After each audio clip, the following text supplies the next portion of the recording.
Hey guys, same day, different shit. Sadie and Michaela have some shit going on. Michaela Gonzalez and Mars or somebody. MacGyver. Yeah, Michaela Gonzalez has a Tesla thing going on. So Tesla's like my dad a lot of the time. It'll be like Elon, and then it'll be like my dad, and then it'll be like Trump and my mom. So Michaela has something going on with a Tesla truck. Yeah, Cybertruck thing going on. Yeah, Michaela is like, yeah. Michaela has something going on. She's trying to sleep in a Cybertruck and do a bunch of weird seance rituals with unique Adioki and Sadie Davis upstairs. Yeah, they've got a flossy bad girl club, but they're like all fat and idiots. They're all fat and they're idiot assholes. So I'm sure they're attractive to somebody, but it ain't me, babe. It ain't me, babe. I'm not your boy. Yeah. And well, what are we gonna do? I mean, I'm literally just gonna be like sitting here. Like someone just said donuts, so they're either calling me a cop or they're having a thing about it's about like sex maybe.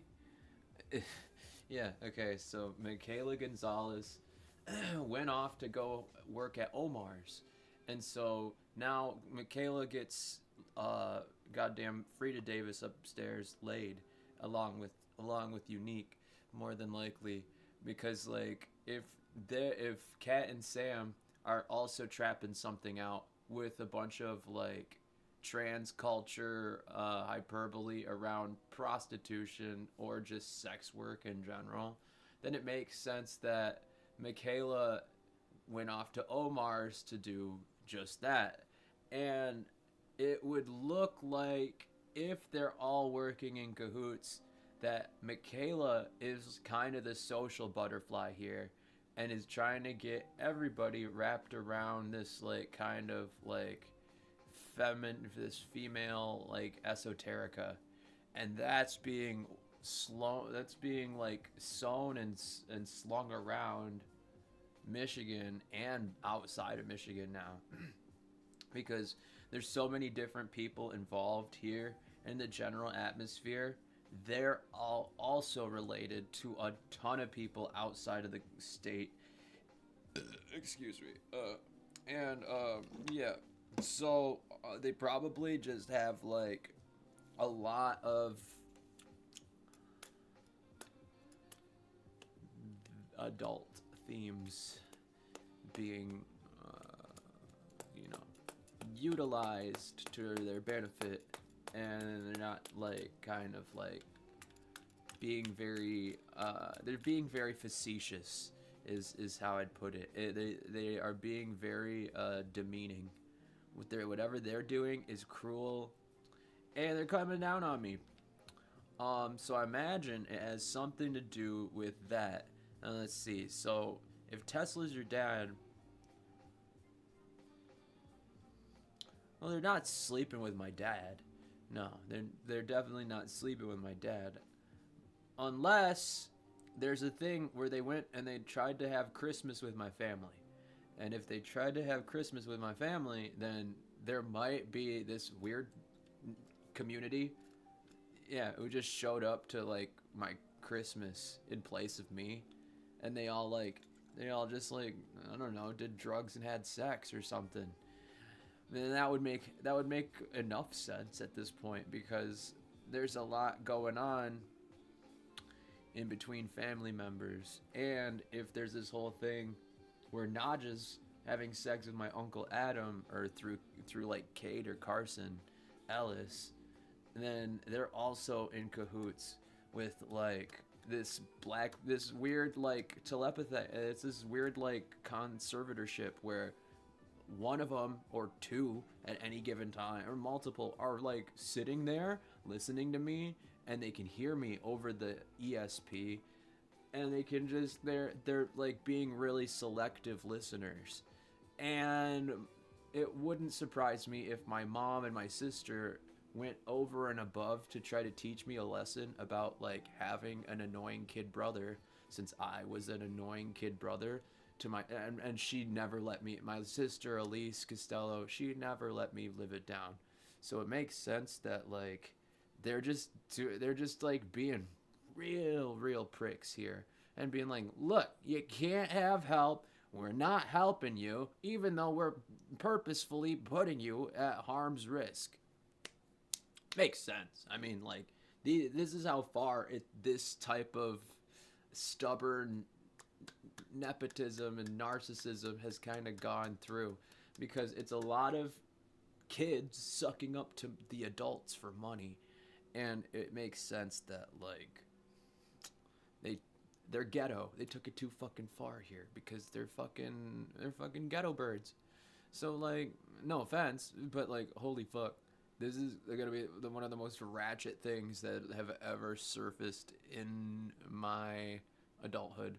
And I've been around, dude. I've hung out with the Wooks.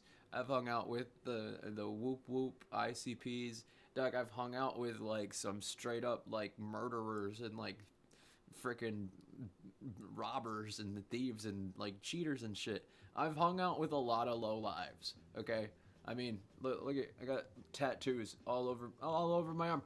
I've been around the fucking system now, a little too fucking more than anybody really wants to, and they're trying to be like, here, have a full heaping helping of it, and they're just being fucking too sweet about it.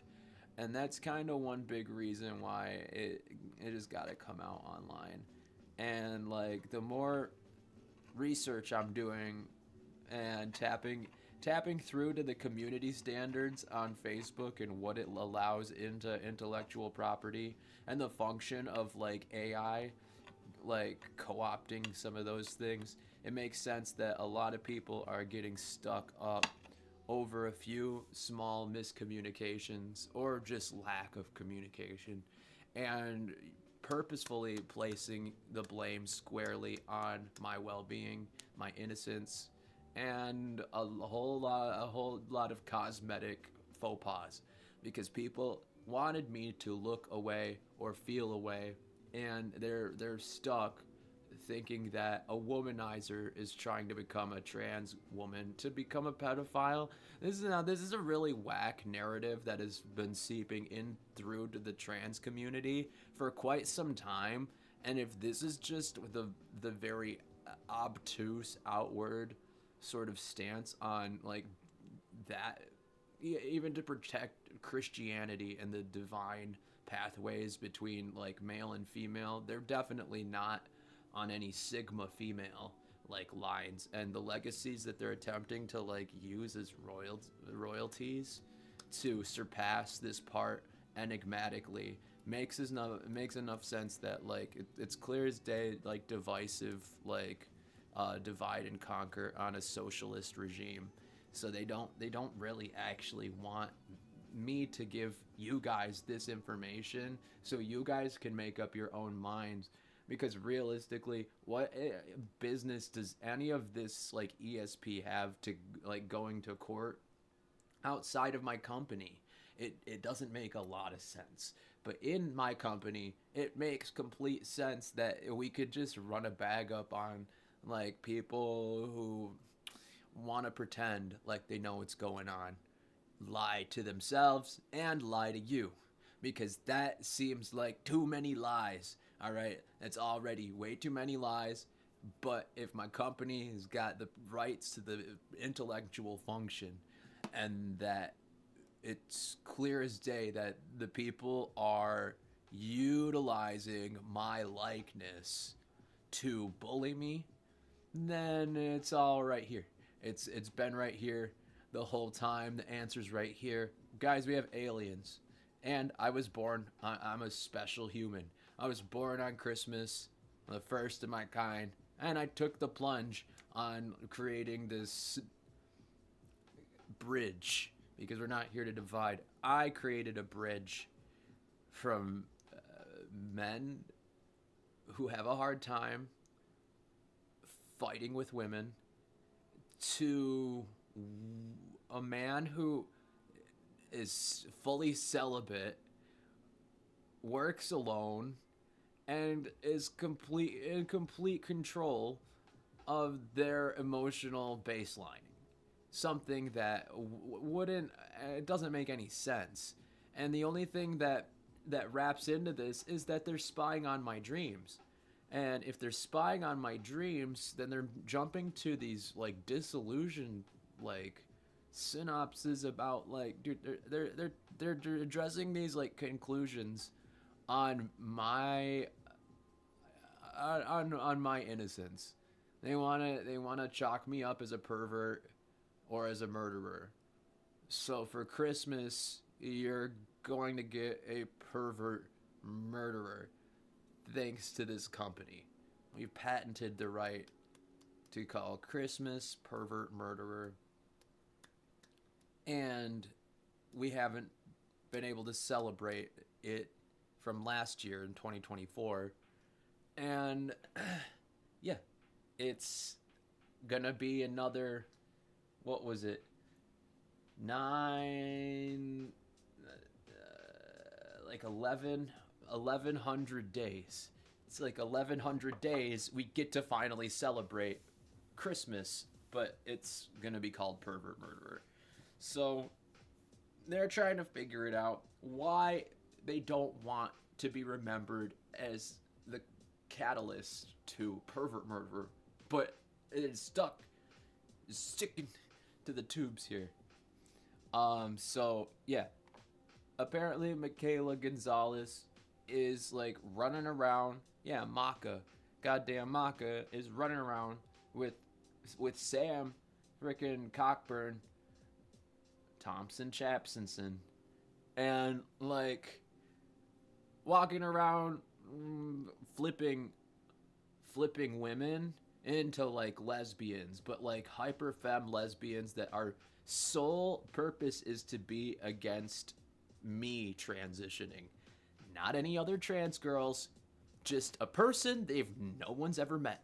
Because let's face it, they set me up to meet a bunch of people outside of my comfort zone and have them misjudge me poorly in order to teach me a lesson about beating women. And that's not something that I am fully fledged a part of. Again, ask any women. The only two women I've ever physically fought like that are my sister growing up with her, and then Kate Vogel and I had like a really rough relationship. And a lot of that was due to addiction on synthetic weed and bath salts and some other weird novelty legal highs that we were fighting over money about because the shit was expensive, and then we'd eat each other out of house and home. So we had a real rough relationship, to say the least. Holes in walls, all sorts of messed up stuff. That I walked away from. I got therapy as soon as I walked away from it. And this was the best therapy. I even got therapy through it. It wasn't that great. But like this second time after the breakup, I went to therapy and I got one of the best liberal arts degree therapists that money can buy. She was a godsend. Now I sat here with this pregnant lady talking about good ideas on how to move forward from some of the adversity that I was stricken with. Okay? This taught me how to become mindful of what I'm feeling inside and what I'm feeling outside. Be mindful of what's going on in. Be mindful of your environment outside. Okay? She said, your girlfriend stopped you from like having from partying and like having fun, I think you should go try taking some acid since your girlfriend stopped you from trying acid. And then once you're done trying acid, go home, fix things with your family. I listened to her. I listened to her. I was like, okay, that is like something I can commit to. It'll at least put me at home. And it got me home safely because things were going downhill after I'd moved out of the dorms into Boys Town. And it was a great little stay, but like also it started going downhill really fast. My parents are always pressuring me to do too much all at once, to like it's the South. Like my mom's family's still from Arkansas, and like I'm supposed to be designed to be this masculine workhorse or some bullshit. And it's always being utilized against me. So these women don't know that about me innately and have never asked me about how much help, self-help I've looked into getting and accomplished and picked up, and it was effective. That is important. And most of these women have not been bothered to directly talk to me to my face, and at this point they're embarrassed to do it. Okay? They are embarrassed to try to talk to me about what type of measures I've taken to heal myself. And eventually it led me to be like, look, I guess I deserve this. Okay? I'm going downhill with the women that are being like filtered into my life. Like, what is this? So like I took the freaking plunge and said, you know what? It must be a sign here, because like I'm starting to look at myself differently. I'm staring at myself in the mirror high on acid and trying to figure out if like there was a misstep in my life that had a softer landing. And it ended up being a weird hybrid between me looking like a female and feeling just studying my face and my silhouettes and stuff, to straight up aliens landing in my parents' like backyard and getting in contact with the CIA for the summer of 2015 and 2016. Those 2 summers were the self-help I was attempting to get, so I could get my parents' approval and they could just like kind of help me. Now my dad helped me get they helped me get a job for each summer, basically. Something that like I wasn't really invested in. I wasn't invested in getting myself up and getting myself a job, and it's the only thing my parents like were like, they were pissed that like I didn't have any job experience because I was doing school full time. So of course they put the strain of the bearing straight onto me, right? They said it must be you. It can't be anything we're doing. We're your parents. We can't afford this. So it's obviously because you are wrong. And this is the message that they've relayed to my opposition somehow.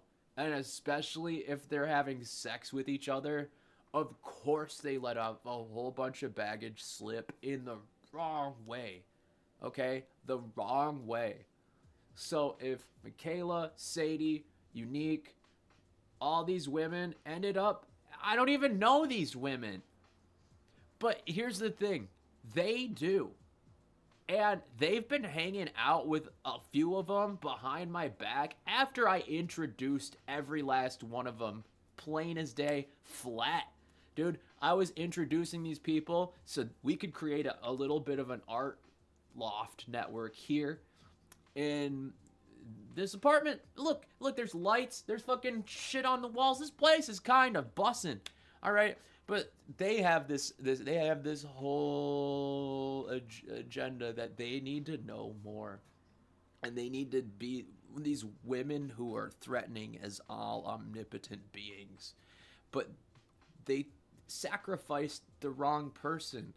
And Cassie is the one who ended up selling me physical violence back. Okay, now I've been running from this thing that like keeps creeping up, and it sits on me and my amount of patience and torture that I'm willing to withstand with from person to person. And that, dude, as soon as I got out here to Lansing, I was like growing mushrooms. I started chatterbaiting full time, and it started working. But then I met Jesse, my first boyfriend, right? So like that ended up being abusive, but it was like me as the girl and him as the dude. So of course it was kind of a test, because like I had to be like, look, what did my girlfriend want me to learn from this? What is it about this like live-in relation? And it was, I figured it out. Okay? But damn it, I was fucking, oh man, I had bruises all over this arm from Jesse. I had freaking bruises on scratches on my neck and shit. He got a concussion. Dude, it was bad. And like, my dad and my mom are like, what are you doing with your life? You're such a crazy teen. You're not a teenager anymore. Like some real frazzled Jewish parents or something. And so like that put me in Chestnut. And then I'm in Chestnut for like a good hike. And I was doing, that's where I was killing it the most. I was making $4K a month off of Chatterbait alone right before lockdown hit. $4K. It's what got me this apartment. And so time passes. These ones I'm feeding these ones. I'm clothing these ones. I'm bathing these ones with one of my sugar daddies. All right? I am doing the fucking deed and trying to be a philanthropist. Okay? These people are trying to tell me what to do with my life. First off, too many things already. But that hasn't even happened yet. But yeah, to just bar it right there, and these people want to tell me how to live my life. Okay? That's all. Seems a little spun, huh? Alright, so they fucking, the trans girls double back on me because they don't like the way I cook. Alright? They don't like the way I cook. They don't like how much money I'm making just sitting on my ass half the time, just showing off my body. They're getting pissed off. They don't have a big fan group, but they're not spending any time on their own accounts. They were milking my Chatterbait accounts hand over fist as co-performers every fucking time. They couldn't even get their own social medias up. That's what was going on with the trans girls over here. And then I got freaking shanghaied and boogalooed by the fucking idiots that I introduced to Kendra. Okay, I introduced Sam and Kat and Jessica to people that get them jobs and friends. Okay, the only reason they have the current spots where they're making money and they're funneling it through cryptocurrency over there, so it can't be that great.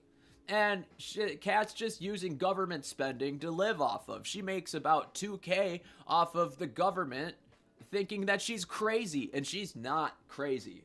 Okay, she's just well, now I kind of wonder. She's definitely like got a lot of trauma. She's one of those like high-strung ginger dudes who like end up being an incel or like freaking alt-writer. And like she kind of made the leech over onto like Democrat stuff at the right times in life, but not enough to be like not enough to like be that far away from the plaguing like kind of obscurity that is parts of Michigan. And so like, because like she's just coasting on on welfare, and then on top of that she's selling yayo, and she's fucking she's running a prostitution ring or some crazy shit. So like, dude, that was and then she takes my idea away from me. She's like, Kat and Sam, and Jessica, they move another trans girl, which is now like doesn't want to be a part of any of it. And then they moved Jessica back in after she moved out of here. And I tried to replace her with Cassie or Mars because they were like, hey, I can like work and like I'll figure it out. You can get me off Xanax, right? And so like that's a lot. I don't think at therapy in college I ever agreed to like getting people off of pills and Xans and stuff like that. That just isn't what was in the conversation of what I changed my life after my first abusive relationship had promised if I'd come back to go fix all of these problems. I want my money back. Dude, I want so much time and so much patience and so much discipline back from all these people who want to tell me what to do every single day.